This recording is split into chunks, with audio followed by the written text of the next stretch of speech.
يغفر له ويرحمه وأن يلهمكم الصبر والسلوان إن شاء الله، وأن يتجاوز عنه وأن يطرح البركة في ذريته وفي أبنائه، وأن لا يرينا سوء ولا مكروه. وهذه سنة الحياة، احنا أموات أبناء أموات، ولكن من مات ميتة فهو إن شاء الله شهيد، وإن شاء الله موتة عز وشرف.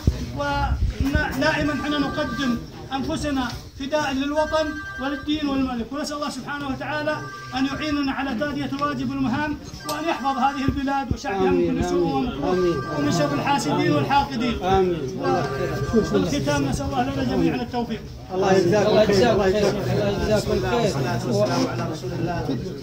أنا باسمي أود أن أنقل لكم تقدير وتعازي سمو سيدي وزير الداخلية الأمير محمد بن نايف، اللي كلفني اليوم الظهر وكانت الصلاة العصر اليوم وتم التأخير، وبلغني إني أنا أنقل لك شخصيا تعازيه واهتمامه البالغ بكل ما يتعلق بأي متطلبات إن شاء الله أنه يعده واحد من أبنائه.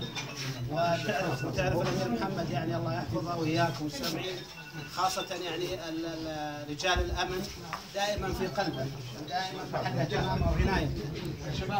فلذلك يعني أنا أمانة مني لك الآن، وحيتكلم طبعا من الوزارة من الإخوان إنه كل ما يعني متطلبات أو حقوق أو أي شيء يعني على الشهيد، أنا أعتبر إن شاء الله أن شهيد الوطن إنه لابد هذا إن شاء الله أنها محل عنايته الشخصية. هذا ما أنا قال لي أمانة إني أنقل لك، وأنقل لك تعازي معالي مدير الأمن العام فريق عثمان المحرج اللي كان لي اتصال معه اليوم، وزملائه في المنطقة الشرقية.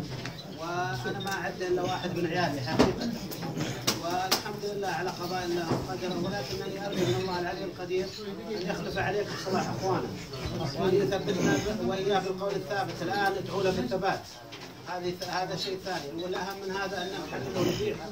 كل من يعني موجود بنا أو له علاقة أنه يحلله ويبيحه في الموقف هذا. وأنا أكرر وأقول أنه هذا واحد من أبنائي ولم أفقده، بل الحمد لله يعني